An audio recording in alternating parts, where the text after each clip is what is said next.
I was so desperate to make sure none of you found out. I knew. So, who's next? I am. I swear I was kidding.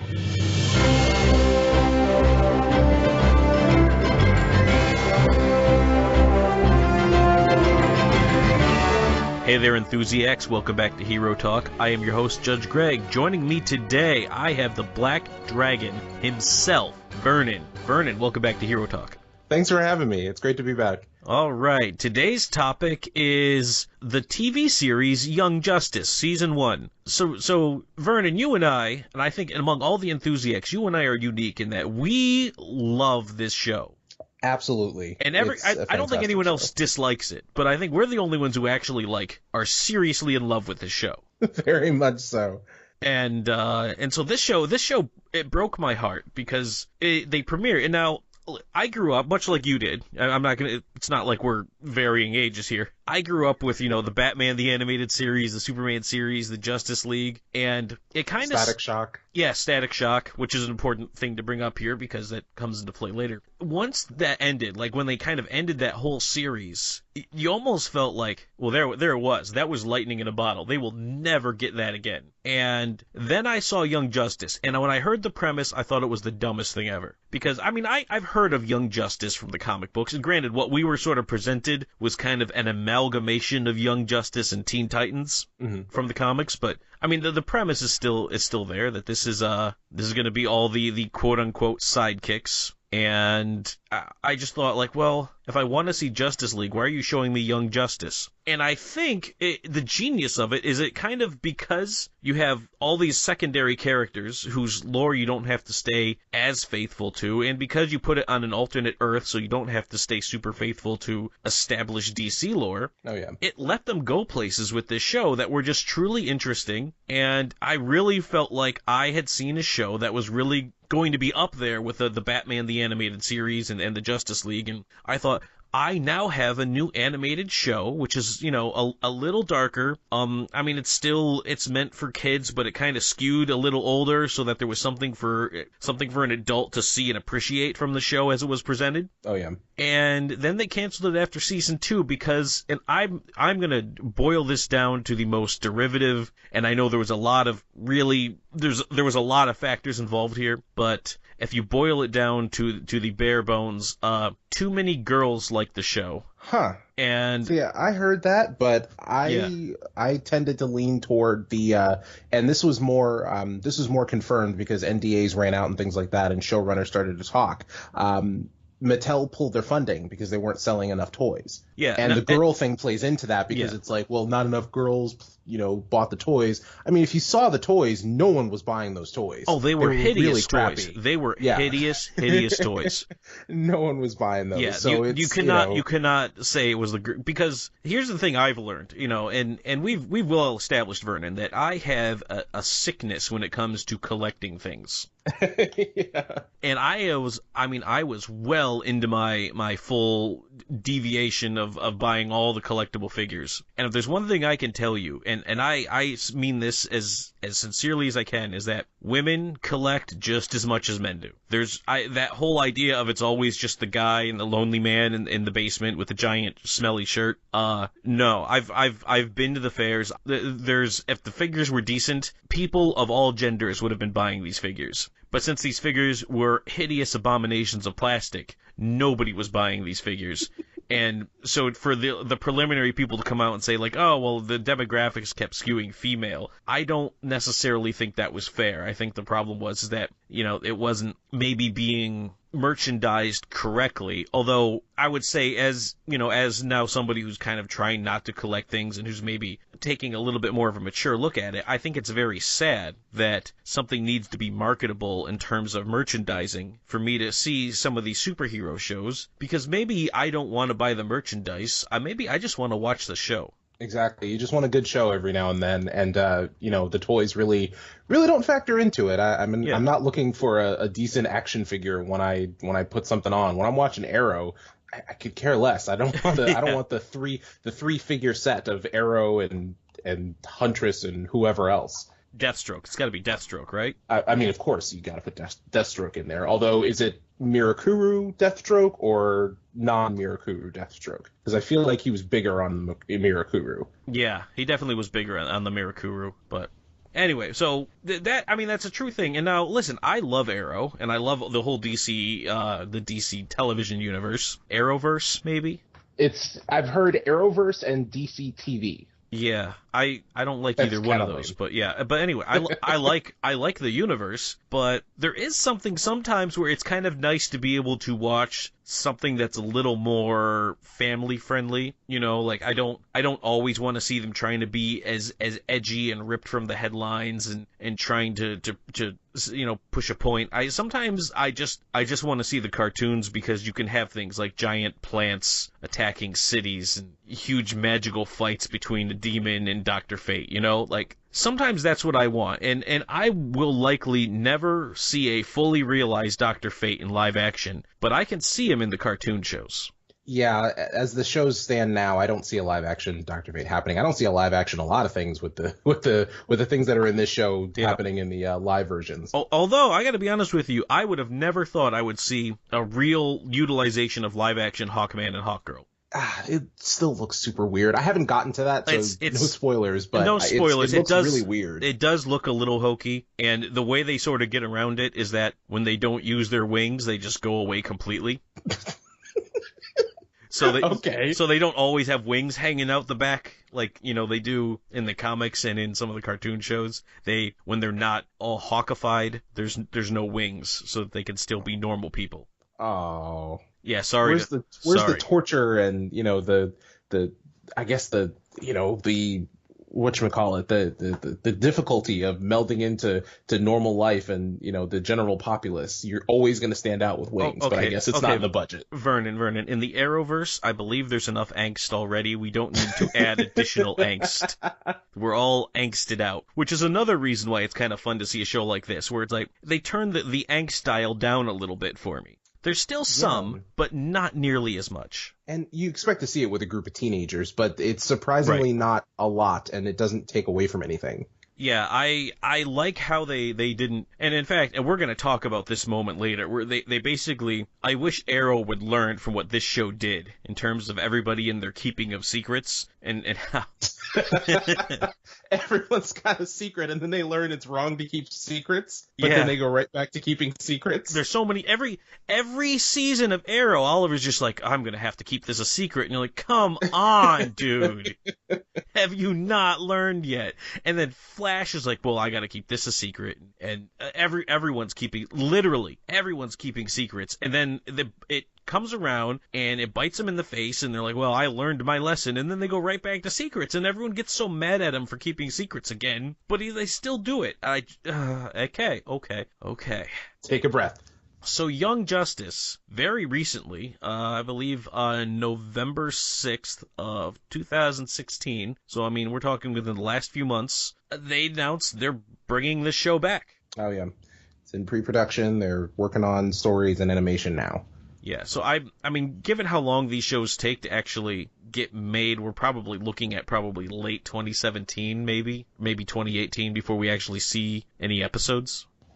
That's the thing too, is that they haven't mentioned like where it will air either, because Cartoon Network hasn't picked it up, Netflix hasn't said anything, so as of right now, it's just coming back. Yeah, I heard rumors of Netflix, but I mean, absolutely nothing confirmed, and of course, that's just wild speculation, so it's not like you can count on that. Oh yeah. I mean, CW does have their own little streaming app, so they could go to that. I mean, like the Vixen series goes straight to the CW app, or the CW Seed, or whatever. I think they have two apps, actually. I think one's called the CW, and the other one's called the CW Seed. And I want to say the CW has like the actual shows on CW, and the Seed has like secondary stuff. That's where you'll find your Constantines and your Vixens, and Birds of Prey is on there. The original Flash series is on there.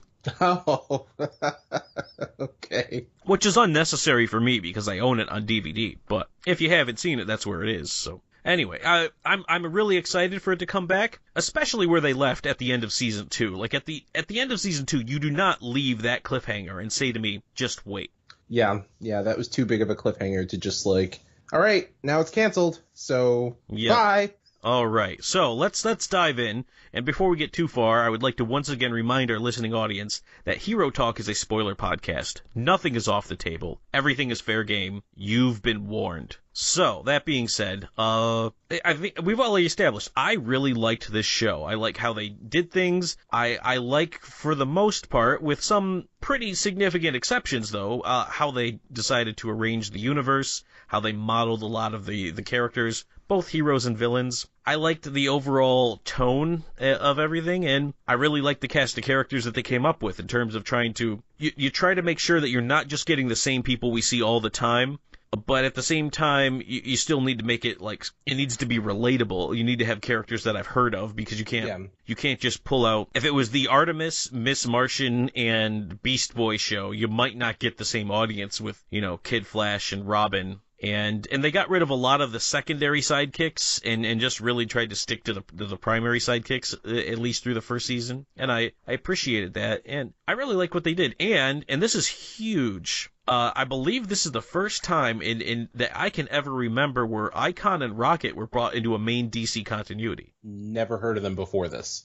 So Icon and Rocket were, and I'm not reading this anywhere, so I'm just kind of going right based on my memory. But Icon and Rocket were creations of Dwayne McDuffie, who was he was a writer for the animated series, and he was a comic book creator, and he created many characters. Icon and Rocket were among them. His most famous creation was Static Shock. Oh yeah. Yeah, and he passed away, I think back in 2010 or 11. It was very tragic. I believe he had cancer and he passed away. And it really crushed a lot of people because he was just legendary in terms of his creativity. Yeah. And he had this whole other comic book universe, and DC owns the rights to them, I do believe. And so, we got to see Static Shock, and he probably made the biggest transition because he was on the TV show, but he also created Icon and Rocket.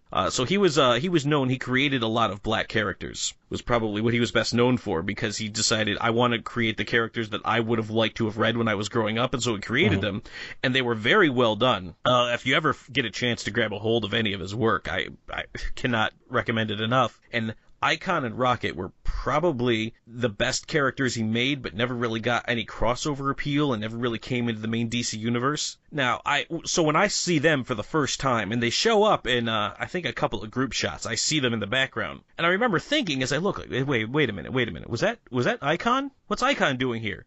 And I thought, like, no, that can't be Icon. And then they show up later in the show. I'm like, that was Icon. So yeah, it's the episode where with the giant plant monster. I think that's where they first they're fighting the plant monster, but they don't have any lines or anything like that. Yeah, they're in just a big group shot fighting the plant. Yeah. And then they show up later, and I was pretty excited because these were great characters that were created. Dwayne McDuffie was just phenomenally talented. He did a lot of work. I believe his final work is he wrote I think it might have been Crisis on Two Earths. He either wrote the adaptation for Crisis on Two Earths for the DC animated movie, or it was or it might have been Justice League Doom. I can't remember which one. But he was a titan in the industry, and it was a shame to lose him. And I believe the characters might have been added into the series as kind of an homage to him. And I really hope that they would have maybe actually made it to like the main comic book continuities. They would have probably gotten their own continuous series, but I don't think that ever happened, unfortunately. But I got to see him in Young Justice, and that was pretty cool. Yeah. And it's sad that he didn't get to see his characters come alive in the show, so that's unfortunate. Yeah, but he did get to see Static Shock become, and I love Static. I do. Even as cheesy as that cartoon was, the Static's cartoon from the DC, the earlier continuity with Justice League. Yeah. It was a cheesy show, and I watched it every single Saturday morning. I would not miss it. Yeah, I fell out of it. I couldn't do it. Oh, really? I love Static. It was too cheesy. I know it was cheesy, but I love Static. When he showed up again in Justice League, when they went to the future and Static was there, and he was still riding around, and 70's the new 30, man. Oh, I love seeing Static. I like it when he showed up in season 2. He doesn't get a uniform or anything, right? He just kind of he's one of the test subjects and everything? Yeah, he's one of the test subjects who ends up getting his powers. But, I got to see Static again. I like Static. This is great. So anyway, you know who ended up? I was really surprised by this. Which character from the team lineup who I really did not think I was going to like and very quickly rose to become my favorite was Aqualad. Oh, I was just thinking that. Yeah, like because you figure me, right? It's gonna be Robin. I'm gonna like Robin the best. I'm gonna want Robin to be the best. And I remember seeing the designs of Aqualad, and he was being mimicked after an Aqualad that was gonna be introduced in the comics at around the same time. Mm-hmm. So I just thought like, oh, well, they're going with the new Aqualad. That kind of made sense. But I mean, I'm used to the Aqualad who ended up being in the show in one episode, Garth, who then went on in the comics to be Tempest. And nobody likes Tempest. Nobody. Because it was a cheesy, throwaway character who always looked ridiculous and never did anything worthwhile. Even when he became like a sea wizard, he was just, nobody cared. This Aquaman, not only does he have awesome powers, and some of this has to be the portrayal of the character, but he was likable. He was hardcore, and it was hard not to like him. And it seemed like he was worth something, you know? Like, he wasn't just the talk to fish guy. Like, he actually brought something to the table and was one of their more powerful characters. I remember, especially in the first few episodes, when he was standing toe-to-toe with Superboy. Yeah, he went hand to hand with Superboy for a little bit before he got knocked out. But yeah, I thought the magic, like, electricity thing made him pretty cool. The dual swords, and like he can make them into like, you know, any shape he wants if there's water nearby.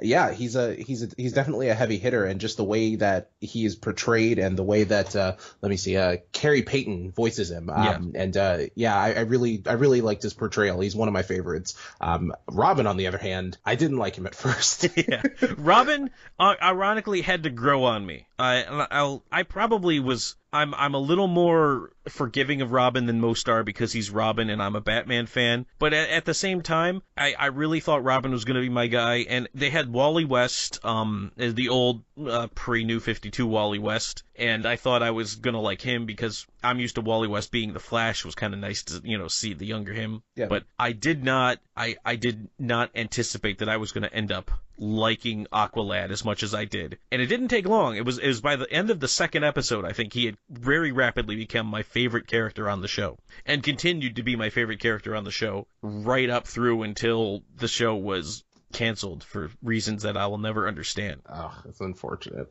But actually, one thing I wanted to say about Robin is that laugh is what turned me off. Oh, well, like when he disappears. They kept trying to make it a thing. Oh, yeah. They kept trying to make it a thing, and I was I'm glad it faded out toward like the middle of the season. Yeah, I can't remember him doing it. Yeah.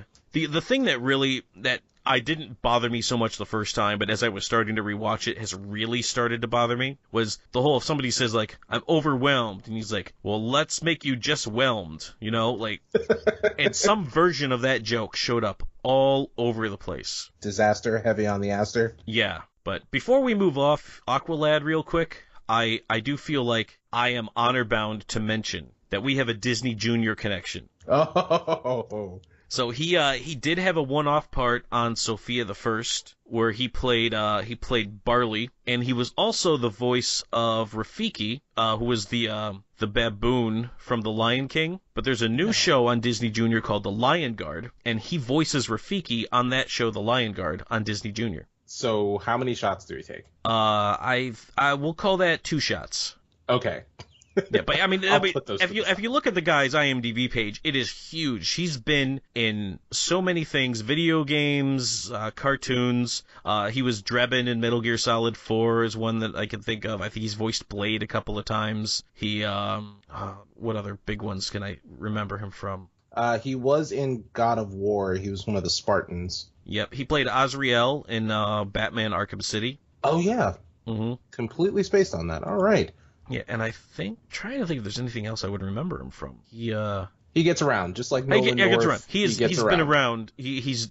I could not possibly go through all of his IMDb on this. He's voiced Cyborg for a lot of stuff, but I don't think he voiced Cyborg for the main TV show in its initial run, but he voiced Cyborg for a lot of additional stuff. No, he voiced Cyborg in everything. Yep, he's the voice of Cyborg, which is it's a credit to his range. Given that basically Cyborg and Kaldor are about as far apart from each other as I could possibly envision in terms of what their personalities are and how they are portrayed. So yeah. He's also on The Walking Dead, if that's a thing that people care about. Yeah, King Ezekiel. Mm-hmm. Just came across that. Jen, I know you love him. There it is. Yeah, there we go. So I'm happy. We talked about Carrie Payton quite a bit, he's the standout performer of this show. I mean, he made me like Aqualad, Vernon. You don't have to understand. That's a character that had 2 3/4 strikes against him before the show started, and he got me to like the character. That's a strong feat. It is. All right. So let's go through some of the other people who were in the show. Megan Morse as Miss Martian. Miss Martian just recently got introduced in Supergirl. Yeah, I heard that. I hear that people don't like the character as for whatever they're doing with her. She's not nearly as likable as she is in this show. Ah, gotcha. That's a shame. Yeah, it's a shame. I like the actress who portrays her on Supergirl, but the character has not really been given a whole lot to work with, which is too bad. And anyway, so she's voiced here by Danica McKellar, who is a very famous mathematician, but most people know her as having played Winnie Cooper in the Wonder Years. Yeah, that's a famous face, although I never watched the show, so... Yeah. I think I watched a bit of the Wonder Years in its early run. I mean, I would have been pretty young when that show was out, but I can still sort of remember it. But she does, for somebody who then went on, and I believe she got a master's degree in mathematics, she still does a lot of acting. Yeah, she was, bringing this back, she was in Static Shock. Was she in Static Shock? Frida Gorin, recurring role. I guess. And Justice League. Oh, who'd she play in Justice League? It was a small role. Sapphire Stag, when they introduced Metamorpho. Yep. Oh, I know who that is. Huh. Well, there you go. You learned something. Right? Yeah. Yeah, so McGann, I thought she was okay. I liked that they gave her time to grow along with Artemis. I appreciate that. I appreciate that there was a lot of time given to her and her development and things like that. So great job. Yeah.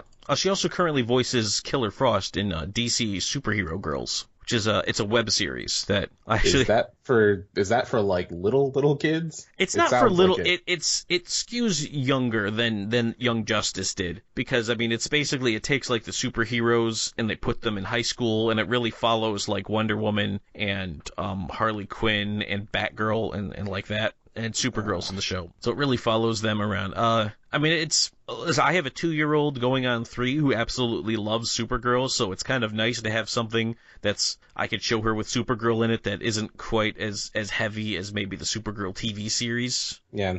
For a 2-year-old, that's maybe a little old, and if I do my job as a parent, she will never see the Helen Slater Supergirl movie. I just have one request. Can we stop putting all of these characters in high school, or, making them descendants and sending them off to a special school, or can we come up with something else? We cannot.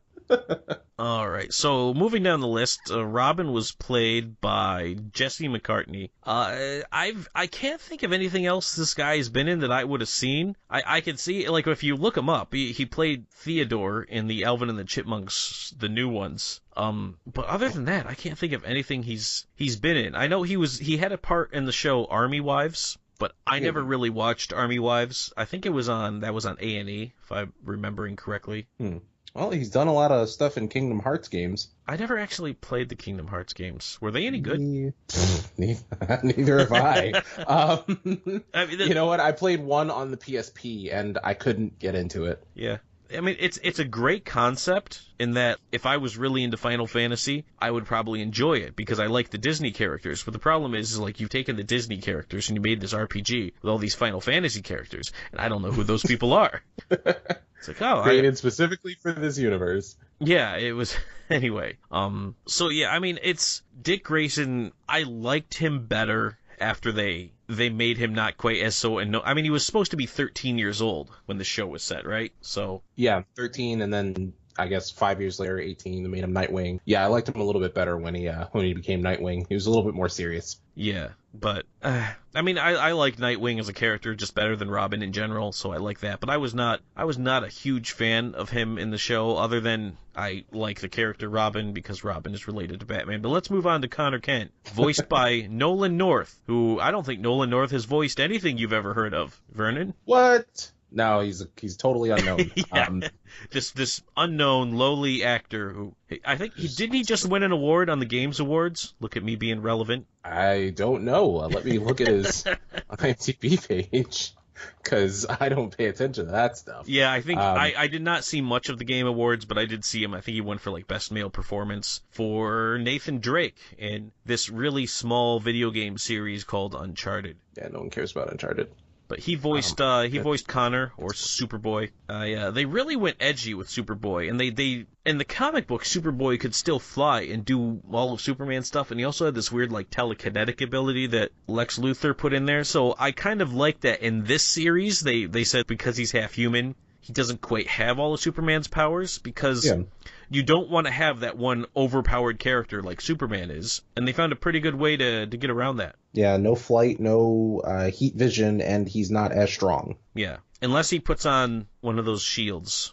And then he goes insane. And he goes absolutely insane. Man, he crushed. Was it Tombstone in that one episode where he put it on and he was like just punched him like 1,000,000 times? That was the second to last episode of the season, and I can't remember what the character's name is. Yeah, I want to say Tomb. Anyway, we move on.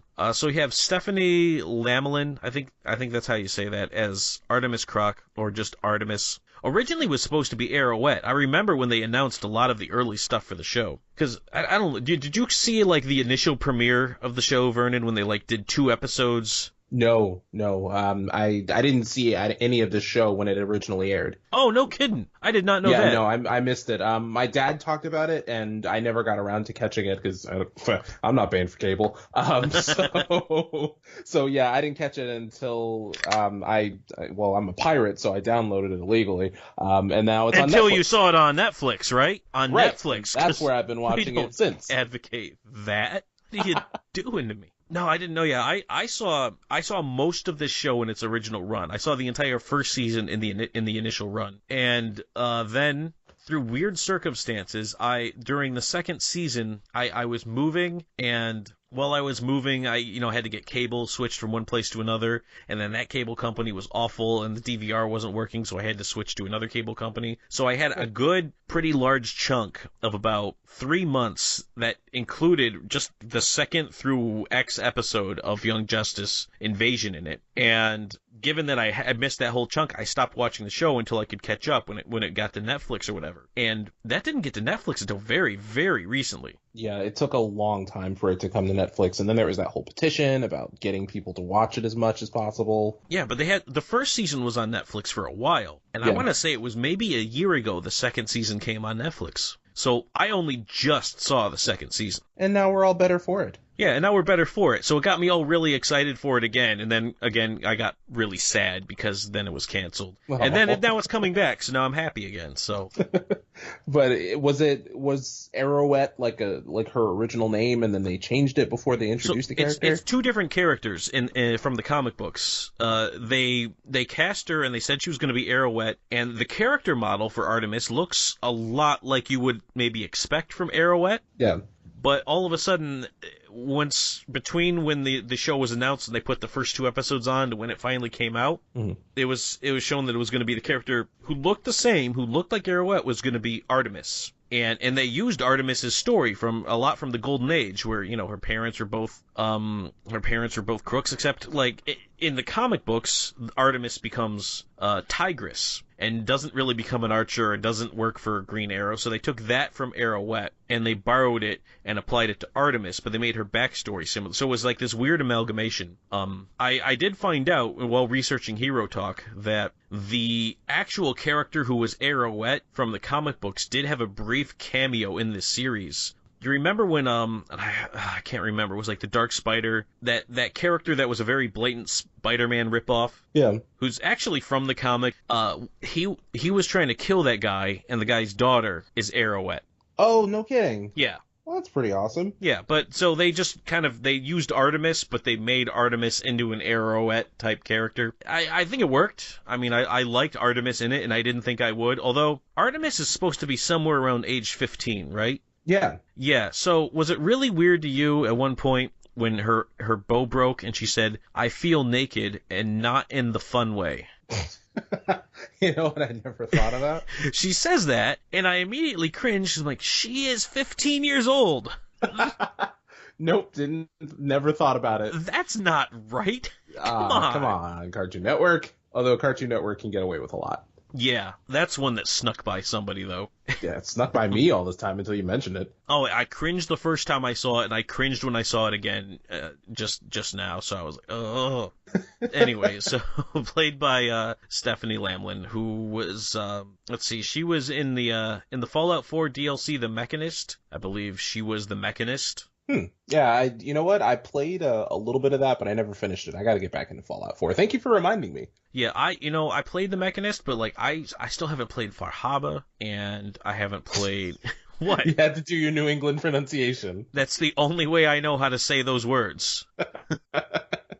Yeah, I haven't done any. I didn't do the Nuka World or anything else, so I may not do Nuka World because I actually watched Axelon. I feel like I've gotten the Nuka World experience. Anyway, so that was Artemis. Moving on, we've spent a lot of time on Artemis. There's a lot of characters. There are. I mean, we're still going through characters here, and we got a lot more left to go. Wally West. Wally West. Now, Wally West has very recently, when they did the New 52, got a major redesign. And now the comics has some weird thing where there's two Wally Wests. There's like the Silver Age Wally West and the New 52 Wally West, and they kind of coexist. Yeah.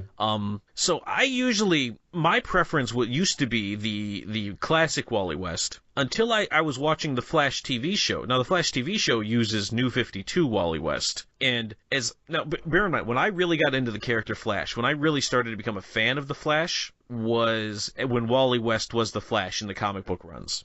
And in the Justice League cartoon, it was Wally West. Yeah. So I was always more of those. I liked Barry Allen, and I liked what he did, but I really, really started to get into the character as Wally West. Since the TV show, I have reverted back to I like Barry Allen as the Flash, and so since I kind of lost my original joy for the classic Wally West, I was much more open to the new Wally West, and I find that I like the new Wally West just as much as the old one. So I'm not sure exactly how that story relates to Wally West in the show, but it was the young Wally relevant. West. It's relevant. I mean, because everyone's Wally West, and that's a hard name to say repeatedly in a single paragraph, Vernon. I don't know if you realize that. It's not easy. Try.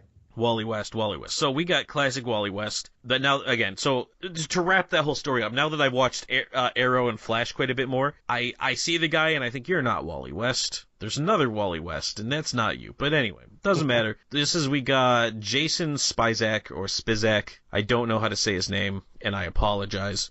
Playing Wally West. He's also done a lot of voice work for video games and for other cartoons. Most notably, recently, he's the Penguin from the Batman Telltale series. No kidding. You know what? I haven't gotten into it, so I did not know that. Yeah, I like it. There's a lot of criticism that it's receiving, and I believe it's earned. But yeah, I do happen to like it, and I think it's been a fun game. But what a lot of people will hit it for is that the story gets a little bit derivative, and they maybe tried a little too hard to try to push a couple of story points through, and I think it's well earned that. Also of Telltale note, trying too hard? What?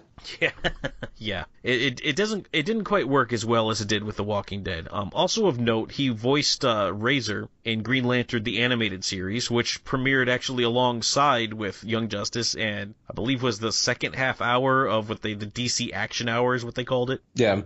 And also got canceled around the same time. Yeah, although when that show was canceled, they actually finished the show and put a bow on it, and it had an actual definitive conclusion to the show. Really? I feel like definitive is probably not the right more. word. Yeah, I know. I thought people liked Young Justice more, but maybe they had a little bit more reaction time to it. I don't know, and I should say definitive isn't right. They left it sort of open-ended, but at the same time, it was a good enough finale that the open ending was really kind of it left you to imagine what was going to happen next in a way that they didn't need to wrap it up. There was no cliffhanger, I should say. Oh, okay. Oh, all right. So I mean, there was still stuff that was that was going to happen, but they left it in such a way that you could just presume it happened. You didn't have to. Oh no, how's he going to get out of it? There was no cliffhanger to it. So I felt it had a very good resolution to it. I'm trying to think if he's been in anything else that's worth noting. You know what I have noted, Vernon? Mm-hmm. A lot of these characters have been on NCIS. Not characters, actors. The characters have never been on NCIS, but a lot of these actors have been on NCIS. Or Law and Order is what I'm noticing, too. One of these cop shows. Yeah, between NCIS and Law and Order, everyone has a credit on one of those shows, I think. Well, you figure, you go for Young Justice, or if you talk about the characters in the Arrowverse, you go and figure out where they're from as well. And a lot of them, what do they share? I can't remember what you guys said in the Arrow episode. Spartacus, there we go. You have Spartacus and Glee, oddly enough, is where a lot of these people come from. So, everybody's kind of worked together before. Everyone knows what the deal is. Mm-hmm.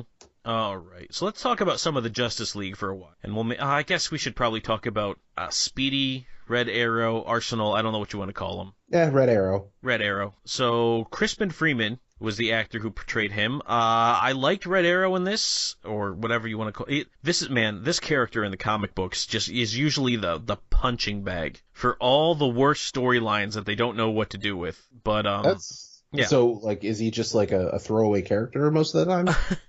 He's a character he's not a throwaway character, but he gets the treatment of one, if that makes sense to you.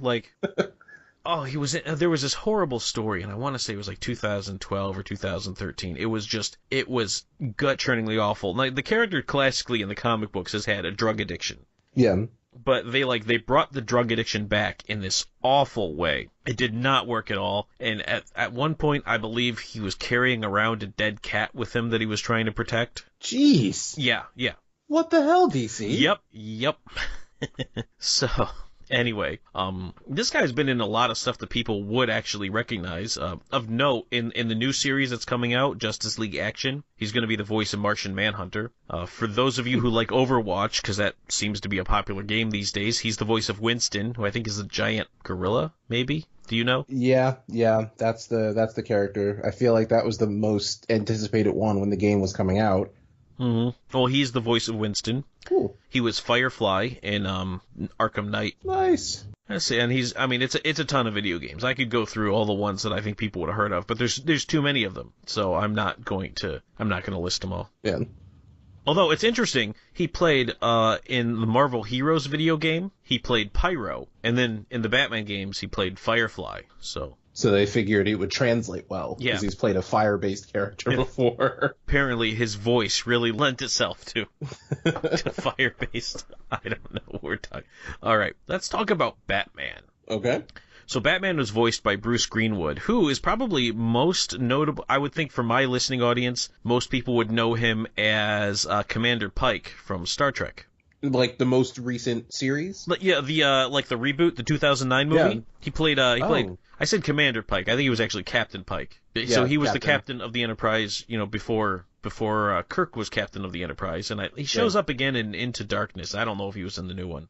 Actually, he died in Into Darkness. Oh, that's too bad. Did I just bum you out? I mean, maybe a little bit. I'm granted, the chances of me seeing Into Darkness for reasons other than to do a hero talk on it were next to none. But so he was in iRobot. Scream on. Yeah. He very notably, he was in he also voiced Batman in one of those animated direct to DVD movies, Under the Red Hood. Oh, one of my favorite. Yeah, so he was the voice of, and he had done that first, because I remember hearing that they were going to bring, because anytime they announce who the voice of Batman's going to be, and the words aren't Kevin Conroy, I feel like I'm owed a personal explanation as to why you would have felt Kevin Conroy should not have voiced Batman. And what it came down to, well, a couple of things. First of all, Andrea Romano, I think I got her name right. I hope I did. She was she did all the voice directing for the initial animated series that I had watched growing up. And this is like the first show in a long time where she did not do the voice directing. And so you had a different person. And so I could understand how a different person might want to try to go with a different voice. Mm-hmm. And it didn't bother me so much because the guy had done Batman and he portrayed him very well in that movie. So yeah, you know what? I didn't realize that. I'm going to be listening to that voice in a new way now. Mm-hmm. Yeah, so that's I really like how he played Batman. I mean, given that Batman is probably not in, he only had 22 episodes, I want to say. Now, granted, most of the people who were in season 2, they had that whole device where everybody was off on space trial, so they weren't around a whole awful lot for the rest of the people. Yeah, I appreciated that. A lot of the stuff that was kind of happening in season 1 was all connected, and that it's basically helped to set up season 2. Yeah, I thought that was very well done. I liked how Batman was portrayed, although there was at one point where when the Injustice League was together, the one that included the Joker, and what did you think of the Joker? Let's get this out of the way. Too much. I didn't think too much of him. He really didn't have a big part in the show as a whole, but I mean, from what I saw of him and the voice that I heard, it was okay. It was just okay, though. I did not like how he was modeled, the character model for him, like the floppy hair. Mm-hmm. Like I really like sort of this. Either if you're not going to go Heath Ledger, then you got to slick it back. I also didn't like that he had like the 1990s chain for his wallet. Did you notice that? Yeah. That was all the rage, man. It's all the rage. There is nobody still wearing that. Please tell me you don't see that. You should come to New Hampshire sometime. No, tell me no. Come on. That's only like 2 hours away. How are they still wearing that in New Hampshire? We're from the same part of the country. How are things that different? It's a cool thing to some people. Not everyone's rocking it. It's not cool. It's never been cool. No, he didn't do anything for me. And I get you don't want to just do Mark Hamill, like you don't want to try to play him up, but he just really wasn't resonating for me, you know? I didn't feel anything. I didn't really feel a great connection to him. I didn't get the same sense of danger from him, but like when Batman sends the crew out against the Injustice League, and he's like, we're sending you after them. He would never in 100 years trust Robin to take on Joker. Well, and I don't think that was their mission. I think it was to disrupt the plant thing. Well, no, because they had to disrupt the plant thing, but they said, like, ostensibly at the beginning, they said, if all of the Justice League are dealing with the plants, who do you think you're going to be fighting? Exactly, and there was a chance that they would run into the Injustice League at some point if they... Yeah, they knew. It didn't seem like... So, we almost glossed over this, and I think I need to go back, because this is important. Do you know who voiced the Joker? I do not. Brent Spiner. Yep. That's, you know what? That actually makes a lot of sense now. Yeah. He doesn't present a lot of menace. No, he really doesn't. Unfortunately. It's just, I wasn't feeling it. I really wasn't, and, you know, he portrayed him much like I would expect Brent Spiner to portray the Joker, you know? Yeah. That's what it feels like. Although he's also in the new Justice League action series. He's going to be voicing the Riddler, which I get much more. Okay, that fits a little bit more. Yeah, because the Riddler in this series was also really, really bad. Huh. Do you remember? He had a couple of episodes, and the most notable one I remember was the Prison Break episode. And he was painfully bad in that episode. Wait, Joker had more than one appearance? The Riddler. I've moved on to the Riddler. Riddler. Okay, yeah. Yeah. I was gonna say, wait, Joker? He's only had Joker one only appeared in one episode. No, I'm talking about the Riddler. I haven't even found the Riddler's acting credit, and I'm not going to because it was not good, and I don't want to embarrass this individual. Yeah. Oh, never mind. I found it. I'm not sorry. Finding anything. Uh-oh. Do you know who it was? Who? Dave Franco. Ah! Oh my God. Dave Franco. Dave Franco and Brent Spiner, I'm so sorry. I follow you both on Twitter. Please don't hate me. No, this was just bad casting. I think it would have been much better if you'd swapped them. Yeah. You know what? I think Dave Franco could have played Joker, and I think Brent Spiner could have played Riddler much better, because I was just not feeling it. And there was a while I'm like, do they just not respect the Batman villains? But then, I mean, you had Ra's al Ghul, who was voiced by Oded Fehr, which is, I mean, almost too perfect. Is that that name sounds familiar? Is that the guy from The Mummy? Yes, it is. It sure is. Yes, okay. He is an Israeli actor in The Mummy. He was in the Resident Evil series. He's been in so many things I couldn't even possibly list it for you right now, because he's everywhere. He voiced Mr. Freeze in one of those Batman Unlimited shows. Those are like movies. I think they're movies that come out that are like skewed younger, so like they would appeal to like the same age as like the DC superhero girls. He is Jafar in Once Upon a Time.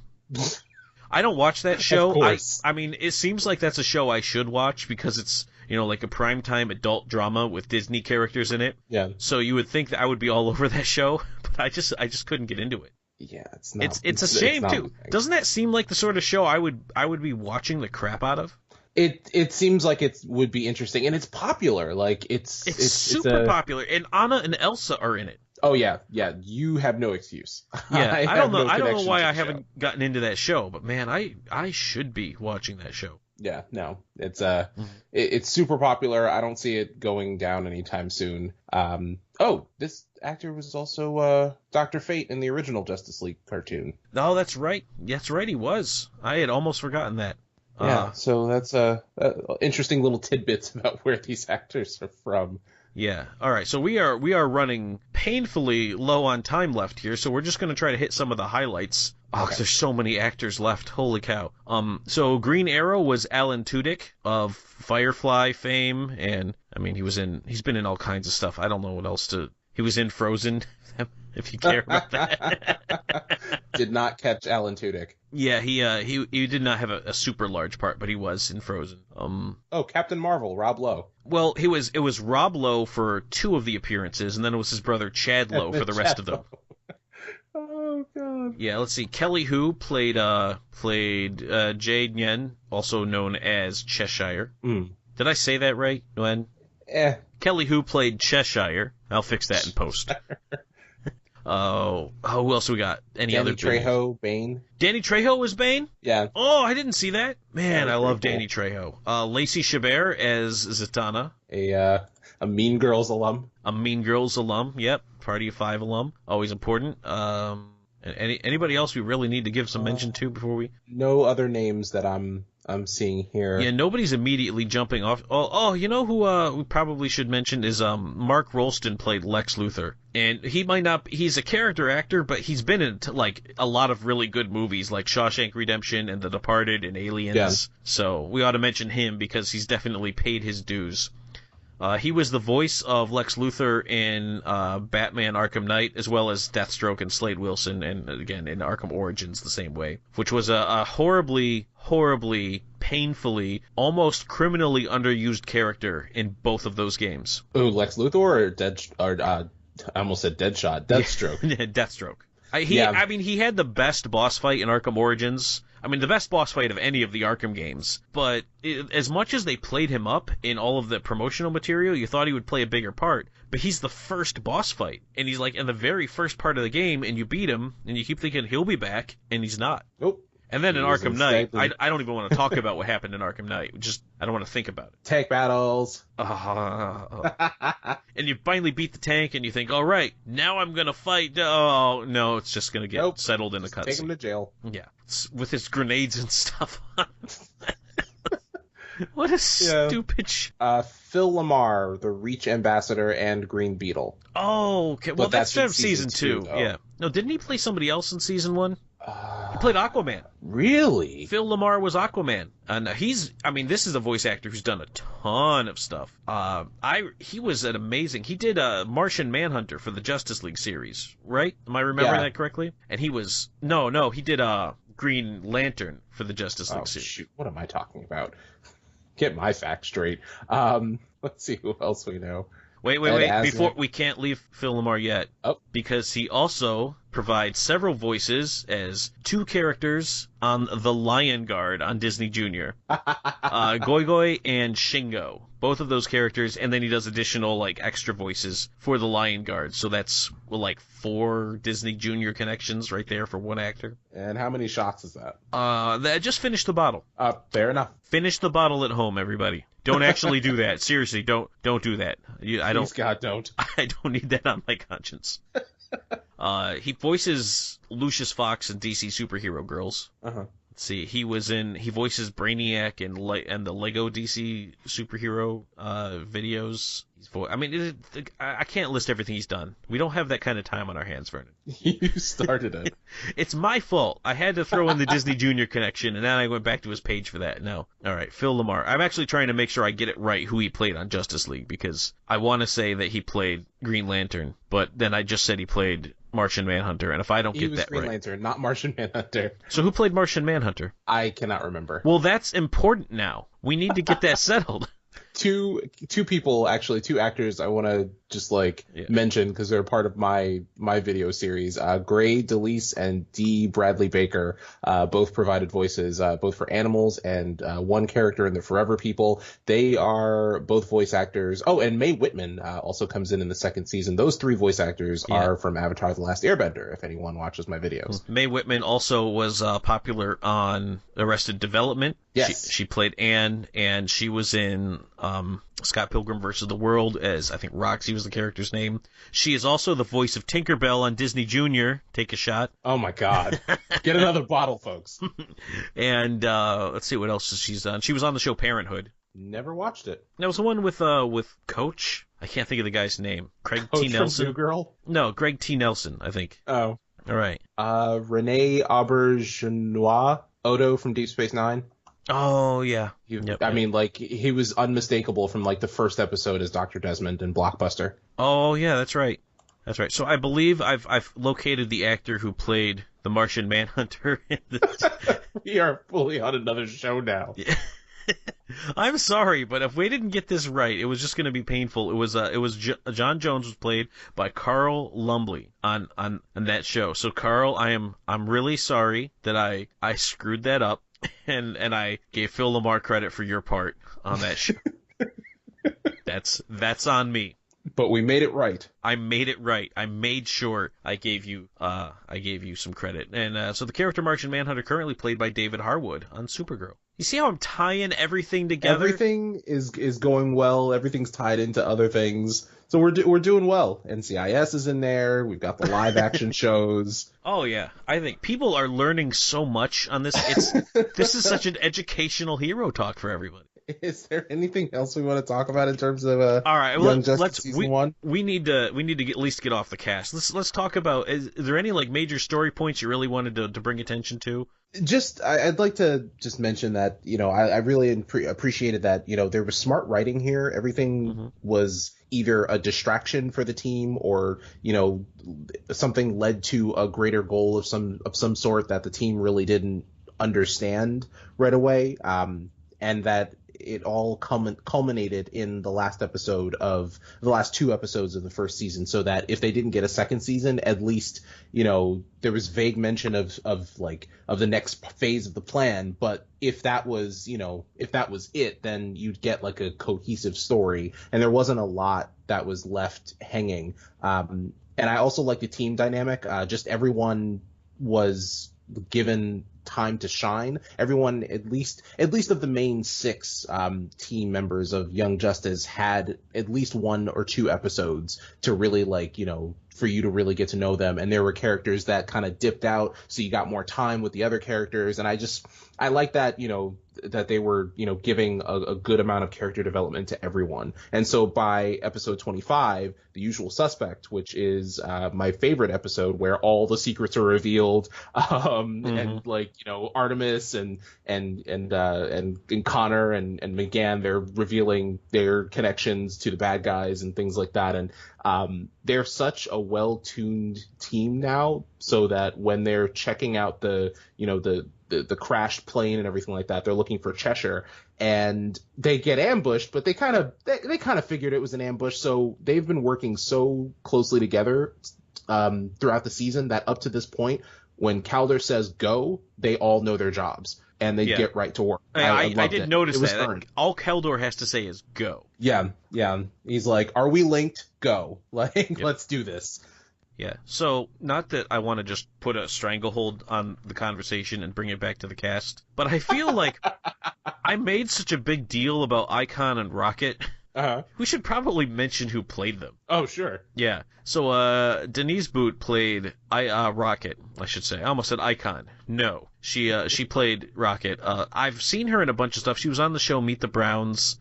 She's been in Why Did I Get Married, For the Love of Ruth. It's a lot of shows I have not seen. None of which I'm familiar with. No, I mean, I heard of Meet the Browns because it used to be on TBS, and I saw a lot of commercials for it during Conan, but she was on Everybody Hates Chris once. I haven't seen it, but I'm assuming there's an NCIS in there somewhere. A lot of shows I haven't seen. Yeah. There's got to be NCIS in there somewhere. I haven't seen it, but I'm just going to assume.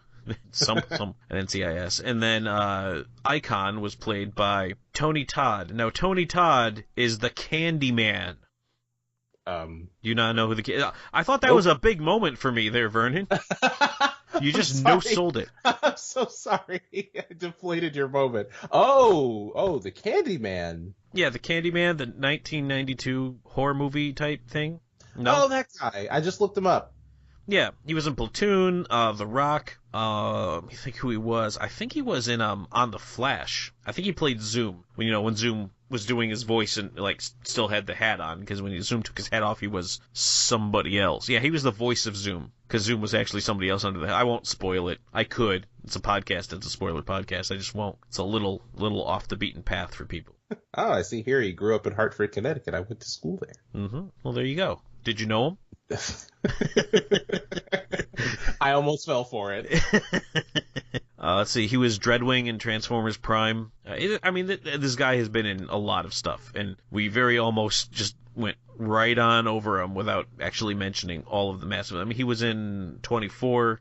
Nope. No, you never watched. I've watched 24. I've watched here and there pieces of 24. But, yeah, I mean, he's been on... I'm seeing a lot of CSI Miami. I'm assuming NCIS at some point as well. Oh, my God. Maggie Q. Who was Maggie Q? Wonder Woman.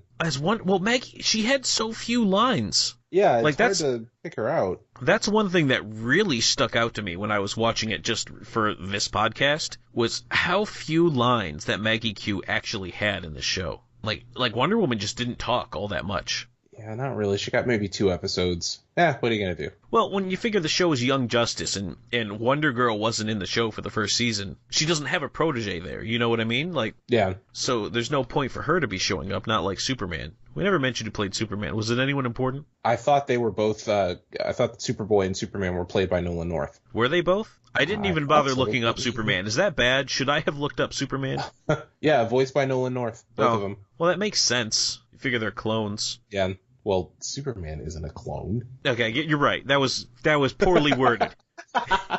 They're you know what I mean. I gotcha. Yeah. Did you ever see when Conan O'Brien, he had Bruce Timm come to his studio and he basically just made up a character off the top of his head who looked ridiculous called the Flaming Sea? No. Well, it was when Young Justice was coming out, and so there was a bunch of scenes they created where they took the Flaming Sea, Conan's character, and they would put him in Young Justice for a quick 2-minute segment, and they would basically have him be Superman for that scene, and there was a different voice. There was a lot of scenes with him showing up and yelling at Superboy. And Conan would come back and he'd see the clip and he'd come back and be like, "Wow, I hate Superboy." Yeah, I'm Googling it right now. I'm gonna save this and watch this after we record. It looks funny. Yeah, you should. It was very humorous, especially the way he designed him. And again, he looks dumb, but he shows up and he's in the Young Justice cartoon, so it was kind of funny. All right, so we're now back off the cast again, for real this time. Closing the window. We're done. We're done. So going back to the episode that you just mentioned, Usual Suspects, I think my favorite part of this episode is where they get to the point, I think it was this the one where they all just decided to reveal their secrets to each other? Yeah. Yes, yeah. So the thing I liked about it was, because this happens all the time, is that everyone's got their secrets and they're all being manipulated, and then suddenly you just have Superboy say, "You know what? I'm not going to do it anymore. I'm not going to keep the secret. I'm just going to tell you what happened." Mm. And then Artemis is like, "You know what? I'm not going to keep the secret. I'm just going to tell everyone what happened." And then Wally's like, "Anybody else?" And McGann's like, "Yeah, actually, I got something else I want to tell you." I swear I was kidding. Yeah. And so they all just tell him, and then instead of the team going all CW angsty like Team Arrow and Team Flash would have done, the teams were like, "All right, well, how can we use this?" And I just feel you never see it work out that way. And maybe it's because I've been watching so much Arrow and Flash with the whole keeping secrets and stuff, and to a lesser extent Supergirl, but it's still in Supergirl, that it's just so refreshing that everyone's like, "You know what, I'm just going to tell you my secret." And the other people are all, "Well, thank you for letting us know. Let's use this. We're not just going to get all upset and butthurt about it." Yeah, that was a good point of just, getting it all out now, and then, basically having a cool fight to go to later on where they basically figure out, because I mean the whole season they're trying to figure out what these villains are doing, because they're actually coming up with a really good plan, and they're keeping everyone on their toes, so they need an edge. So I'm glad they did this now. Also, and this is significant, this is the show that made Sportsmaster cool. Never heard of him until this show, but I saw pictures of him and he was pretty lame. Yeah, he was like a golden age supervillain, and he basically was sports themed, so he'd like throw baseballs and footballs at people and stuff. It was like a really lame version of Casey Jones, basically. Oh yeah, and it was I never thought of that. And so when I found out when Sportsmaster shows up, and he shows up pretty early in the series, you can almost hear my sigh, like really. And then as it turns out, they made him really cool and capable, and I mean, he still looks like he uses a lot of sports themed stuff, which is kind of odd, but then he also pulls out a lot of pretty nasty weapons that he uses as well, and he's shown to be a formidable opponent to people. So the team just can't take him down like you would imagine they could the comic book Sportsmaster. So kudos to this show for making Sportsmaster a worthwhile villain. Actually, I mean, kudos to the show for making a lot of the characters that you would normally think wouldn't be formidable, actually formidable, or, not easily taken down. Maybe challenging the characters a little bit more to use their heads instead of their brawn. None of these characters really fell short, except for the Riddler, who did not do anything and was just super annoying. Yeah, and the Joker, who just didn't really seem to be the Joker, seemed to be somebody else entirely. Yeah, wasn't threatening at all. It was someone who said he was the Joker, but we know better. Yeah, he made some weird throwaway line as the Joker, where like, how can you manage like all these different attacks on these cities? And he's like, I've had practice managing my multiple personalities. The Joker doesn't have multiple personalities. What do you just you're just trying to like say, oh, here's a thing that somebody who might be crazy would say. Well, okay, the Joker is psychotic, and he's sociopathic, and he's narcissistic, but he has never shown any indication of multiple personality disorder in any way, and I don't think that adds anything to the character, and so I just thought it was a stupid thing to have him say. Well, new universe, I mean, new No, it's stupid. Trait. It's stupid, Vern. All right, I'm sorry. Yeah. Oh, you know what I really appreciated, and I can't even think of the episode where this happened because it wasn't really a main part of the show. But when Black Canary was brought in as their trainer, and we see her training with Superboy, and and Superboy basically thinks that he could just wipe the floor with her because he's Superboy, and you see Black Canary just floor him repeatedly over and over again. This was I believe it was the Amazo episode. Oh, was it? Yeah. Yeah, that's right. It's nice. I like to show that, like, if a person is a good enough fighter and they're doing training, that, Superman and Superboy, especially here, can't just punch their way out of problems without having to think you need to be able to fight, and intelligently. Yeah. And actually, you bring that up, and that's a problem that I had with Avatar: The Last Airbender. Not enough training. But here they show them sparring. They show them getting along. That's the other part of the team building thing that I like. Yeah. It's just that's how they spend their free time is either going to school or hanging out or sparring. Mm-hmm. Well, I mean, if you want to make it to the big show, then you got to train. Of course. Though it's really weird when they act like Robin's been doing this longer than any of them, and he's only 13. When did he start being Robin? When he was 8. Wow. That's Batman? Come on, man. That's an 8-year-old. He needed to bring his parents' killers to justice. The kid's 8. Seriously, Batman. That's not right. That's not right, dude. There are no depths to where Bruce will not stoop. Yeah. They have a lot of villains that are giant apes. I didn't realize that until you said something. Gorilla Grodd. You've got the one. I don't remember what its name was, but the one that was in the Injustice League. Ultra Humanite. Ultra Humanite. Okay, and there's also he's not really a villain, but he's more of like an assistant to the Brain. Yeah. Monsieur Moolah. Who is actually in the comic books? He has a much bigger part, and he's a talking monkey, and I believe they're lovers. Oh my god.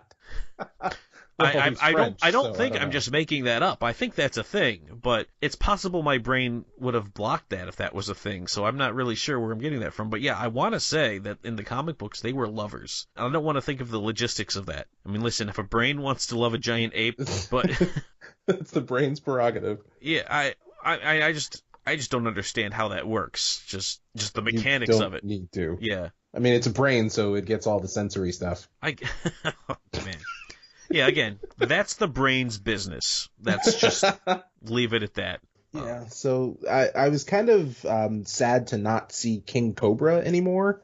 I thought that they were setting him up to be like, you know how Superboy has kind of like Lex Luthor as his kind of enemy for the first season, and you know McGann has Queen Bee. I thought that King Cobra was going to be you know, Robin's, I guess, crucible almost. Right, but then they dropped him. He has to overcome. They drop him, yeah. Yeah, I was really surprised with how much of this first season was dedicated to the Tio Maro's androids. Yeah, I didn't quite like that arc. I mean, was it part of the larger plan that the Light had? I didn't get it. I didn't get a feel like that was part of the Light. That was just something else that was going on. While all this stuff with the Light's happening, at the same time, Dr. Tio Maro is trying to reunite the Red family to create the Red Inferno, I think was the final one. The Volcano one. Oh, Volcano, yeah. Yeah, so yeah. I was not a huge fan. I mean, it's an interesting thing to, you know, to try to have, because it's obviously not something that gets a lot of attention in mainstream stories. I mean, most people don't usually care. And that creepifying, so he's got like the humanoid-esque body up in his attic thing. And the kids find it, and they very much imply that it is an anatomically correct naked body, just completely uncovered. And like Zatanna and Artemis find it, and they're like, "Huh, how about that naked man?" And again, they are 15. This is the situation you've just put them in. This is not right. Well, they see adult stuff all the time, probably. Yeah, but that's gotta leave scars on your psyche. With all the stuff they've seen. Yeah, I mean, I'm glad they put pants on him. Right. That was just something that maybe Red Tornado should have done. And then later, when they go to put him in that body in the final episode, and you don't get to hear the explanation, but Rocket says, "So he built this body so he could party," and you know, like, you start to wonder, like, so why would she say that? Unless they were referring explicitly to the fact that it was anatomically correct, in which case, these are children. These are children. It's I mean, listen, I'm not weird. I'm not a prude. I understand these things happen, but at the same time, this is Cartoon Network. This is supposed to be the family-friendlier version of these characters, and yet I'm seeing stuff that, like, the censors just weren't paying attention. Hey, fell asleep at the wheel. Yeah, like I'm really surprised they got away with that line. It's just it's horrifying, just because these are still children that are talking about. You know what? Let's move on.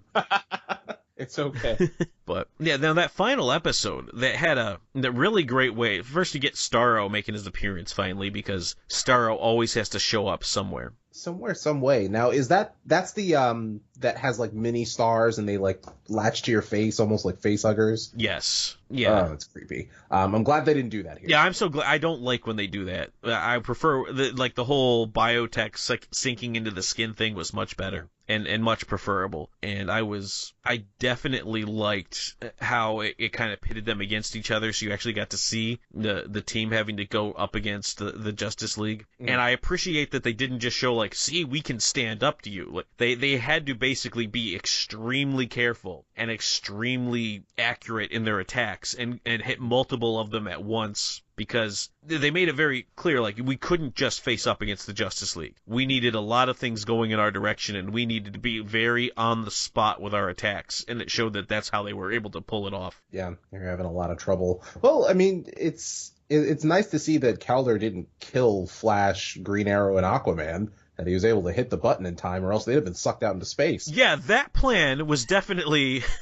that was... The margin of error on that plan was not... I mean, it was razor thin. Like, what if they just didn't pay attention and didn't hang on to anything? You would have sucked them into the vacuum of space. That would have made very awkward mission debrief afterwards. Yeah. Sorry we killed 3 of you. In our defense, you were evil Justice League members.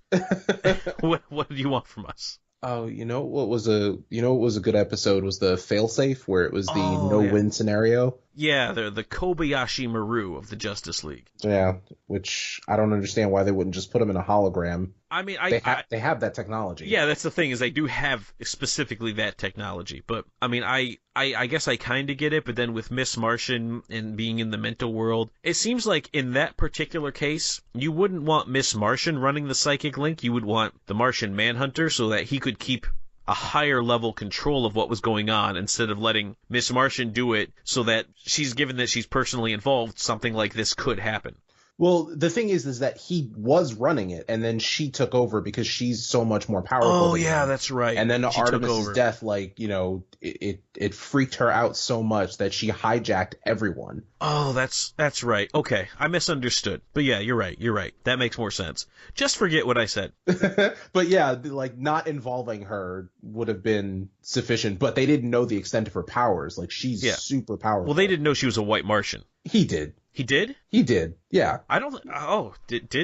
I mean, he's... Oh, she's my niece. Like, everyone seems to be saying that. Green Arrow said that, and clearly Artemis is not his niece. Oh.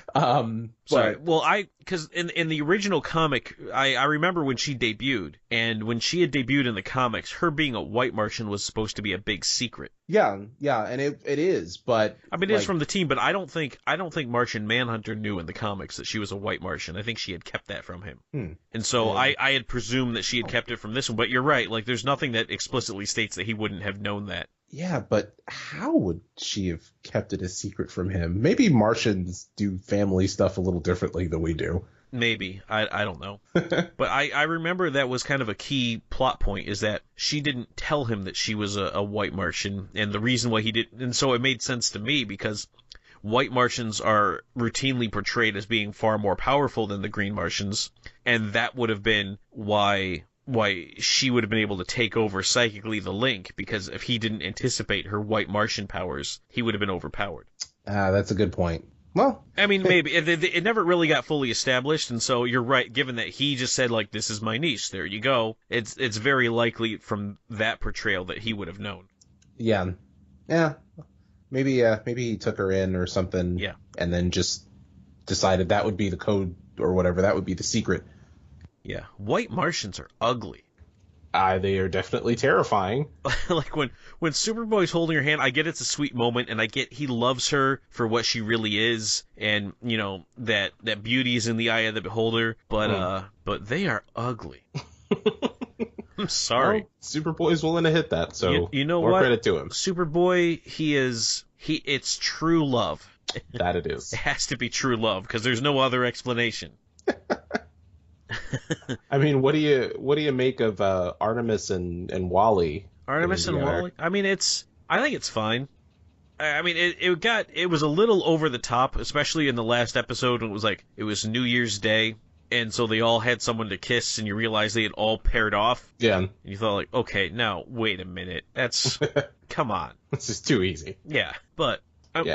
Zatanna and Robin, Rocket and Aqualad. Yeah. I would have liked to have seen more with Rocket and Aqualad, or at least a love interest for Aqualad. I know. Well, the problem is that for as much credit as I give them for bringing Icon and Rocket into the mainstream, I mean, I don't believe Rocket has any speaking lines for the rest of the series. Yeah, a little bit when she's like, it's like her bridal shower. Like, she's getting married in the second season, and that's it, though. Okay. Oh, that's right. Who's she marrying? Marries the new Guardian, right? No, that's Bumblebee. Oh, Bumblebee's into the new Guardian. I like the new Guardian. I did not read anything with the old Guardian in it, so I didn't even start like really reading Guardian comics until the new Guardian was debuted back in I think we're talking like 12, 13 years ago. So I really like that they brought the new Guardian, because I just look and I'm like, I am not liking this guy as Guardian. He is not the Guardian that I've come to know. So it was really nice to bring in new people. Yeah, Mal Duncan and Karen Beecher as Bumblebee and Guardian, respectively. Yeah, so the first time I ever read any Guardian comic was Mal Duncan. I never read the old guy as Guardian, so it was kind of nice when Mal showed up, and like at one point in season 2 he actually puts on the Guardian armor. I'm like, that's my guy, because I never read the other guy's comic. I only started reading Guardian after Mal Duncan became Guardian. So he's just like a normal guy in a suit? Like, just normal guy in a suit, yeah. Okay, all right, so Batman. Basically, but except with a shield, so Captain America. Gotcha. Speaking of Guardian actually debuted very recently in Supergirl. Oh, as Diggle, right? No, not Diggle. No, not Diggle. Diggle is Spartan, who is a brand new character. Oh, okay. I haven't gotten that far. Okay, yeah, I I'm saw not the gonna. pictures of Diggle in a costume, and I don't like that Diggle costume. Diggle just gets a costume. They made it a little bit better in the newest season, but I don't like Diggle's costume. I really liked when Diggle just didn't wear a costume. Like Diggle's like, yeah, whatever, wear your mask, weirdos. Well, I mean, he's bound to get noticed at some point. He's always showing up at these crime scenes with no mask on, shooting people, and no one asks any questions. Yeah, I guess I really felt like once they established in the first couple of seasons he didn't care about a mask, it was very odd when he suddenly started caring about a mask. Yeah, what are you gonna do? I'll get there eventually. Yeah. I just finished season 2 and I jumped over to the Flash. Yeah, I will say Diggle is the one character through all of Arrow who has not managed to annoy me at some point. Aw, including Felicity? Oh, you just wait. You just Okay, wait. it's coming. It's Okay. coming. Listen, I was there. It was Diggle and Felicity. Diggle and Felicity up until what are we on? Season 5 now? So season 4? Whatever the last season was, that's when Felicity lost me. And then it was like, oh, hey, Diggle, it's just you now, man. You gotta get me through this. You're my last refuge on this show. Aw, I really like Felicity. I mean, she's still likable, but after what happened in season 4, I couldn't like her as much as I used to. All right. I'll get to season 4 and we'll talk more. Yeah. We'll talk more. We'll get there. We're talking about Young Justice right now. Although we have talked Young Justice to death, I think. Oh my God, yes. Yeah, I mean there was a ton going on, so it's not like we could go episode by episode. That'd be insane. And it was 26 episodes. This was not like one of those small orders. This was a huge series of episodes, and a lot of arcs in the whole thing. Yeah, which was very well done. The one thing I will say is one last funny moment is that Vandal Savage was caught monologuing. He sure was. He let Red Arrow go because he was monologuing. He was basking in his moment. Basking. And then again, when they think they've got him, Red Arrow, Black Canary, and Red Tornado, and hey, they're not online, and you realize, oh crap, he's been monologuing this whole time and giving away his entire plan. Yeah, we've been at the top of every science you can imagine, and mind control, and look what we did here. We bested you guys. Dude, shut up. I know. That's when the Light all get together at the end and did their debrief. They're like, all right, Vandal, you just don't talk. Just go and carry out the plan and keep it to yourself. You don't need to. Yeah, it is funny, and that did happen more than once. But yeah, I don't know what I was about to say. It's all good. I lost it somewhere in there. All right, so I don't think I have anything else I specifically need to talk about for season 1. How about you? I've got a lot of notes here, but yeah, no. Well, yeah, I have a ton of notes too, but I'm saying what we need to talk about. Yeah, there's nothing we need to go over, really. Yeah. I mean, hey, if you want to talk more about us with Young Justice Season 1, you are more than welcome to head over to Enthusiacs.com and hit us up in the comments of this podcast, and we will talk to death about this show if you want to. But I think for the sake of hero talk, I think we ought to just wrap it up. Sounds good to me. All right, so now is the time on Hero Talk where we say what our favorite part of Young Justice Season 1 was. And so, Vernon, since you are literally the only other person here, I'm going to start with you. What was your favorite part of Young Justice Season 1? Oh, boy. So I have to say that my favorite part was Ocean Master disappearing. Really? Yep. It's clear that it's Aquaman's brother. He didn't do much except for give the Starro whatever to the Light. And then he completely disappears in season 2, but he is given nothing to do. He's a part of the Light, the inner circle of the Light, but he is never mentioned. He doesn't really have much screen time except for when Aqualad goes to Atlantis. And that's it. That is my favorite part. That's your favorite part? Laugh. It makes me laugh so hard. I can see that. Yeah, he does. Because he's replaced by Black Manta in season 2. And Yeah. we never get to hear from him again. Wow. Like, oh, poor guy. Huh. Okay, then. Well, So, yeah. was he really? Did he just disappear? I'm trying to think. Well, so he's in the Atlantis episode, Right? And then like there's a part where they show a lineup of who actually is in the light: Lex Luthor, Vandal Savage, Ra's al Ghul. Ocean Master is there. And there's no speaking role. We don't see him again, and then they give him a throwaway line. They're like, it sucks what happened to Ocean Master in season 2, and then that's it. They replace him with Black Manta. I thought it was Black Manta that was in the lineup. Was it Ocean Master? It was Ocean Master. Was Black Manta also there? No, not in the Inner Circle. He had to earn his way into the Inner Circle by season 2. Oh, I think, yeah, you're right. Yeah, he vanished.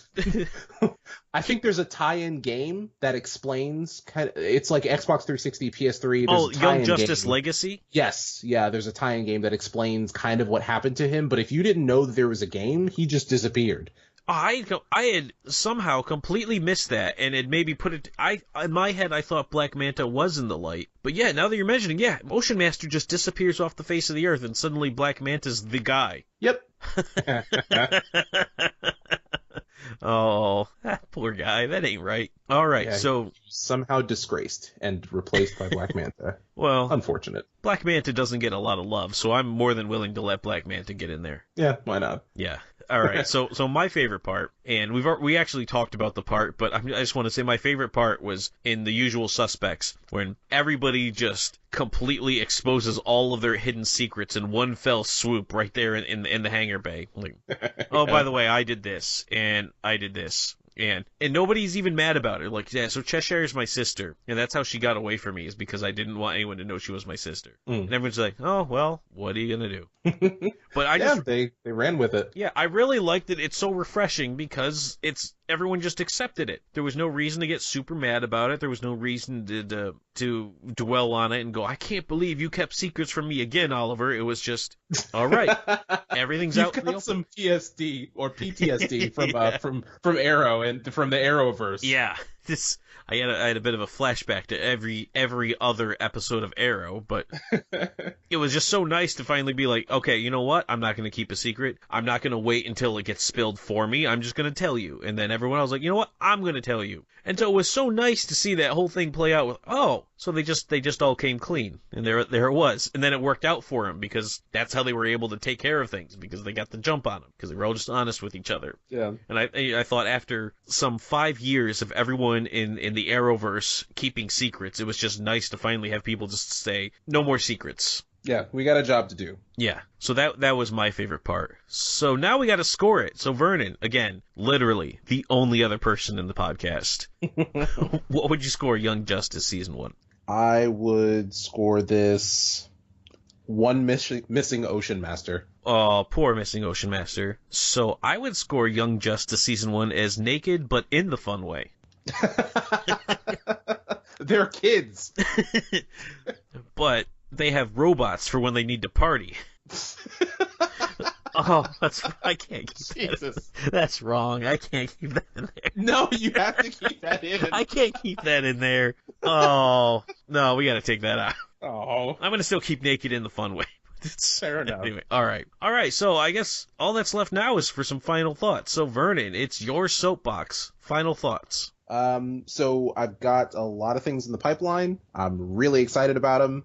Keep watching the YouTube videos and everything like that. Me, opposite, Axelon, as we run the YouTube channel together. It's going to be a lot of fun. I got a new intro in the pipeline. So definitely check it out and keep listening to Hero Talk, because it's an awesome podcast. All right, so now it's me. So for my final thoughts, I just want to put out there that, when this goes out, by the time this actual podcast goes out to air, I'm going to have a new baby. Hooray! Hooray for me. So, this is just kind of me letting you know down the pipeline that I am recording as many episodes as I can before the baby gets here so that I can keep Hero Talks coming. But we are eventually going to run into a little bit of a slowdown. We're not going away. Don't worry about it. Don't fret. Don't think, is Hero Talk stopping? It's not, but we might run into a little bit of a slowdown. And if that happens, then what I'm just going to do is take that time to really maybe kick into high gear the reboot. So if I do slow down, I'm just going to come back and we're just going to go into the new format, and it'll be old but new. And there you go. So I did not really think that 100% through. I'm not sure where I was going with that, but it's all good. I'm not going to second take that. Whatever. So yeah. So Hero Talks are coming, but I will have a brand new young child. As anyone who has a child knows, they spend the first 6 months just basically almost dying every day. So there you go.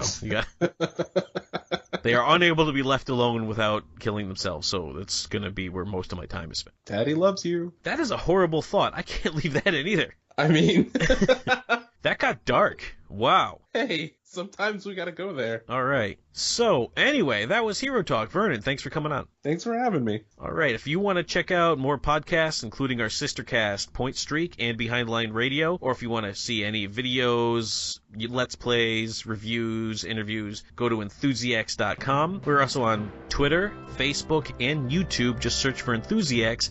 And until next time, this is Judge Greg saying, hello, Megan.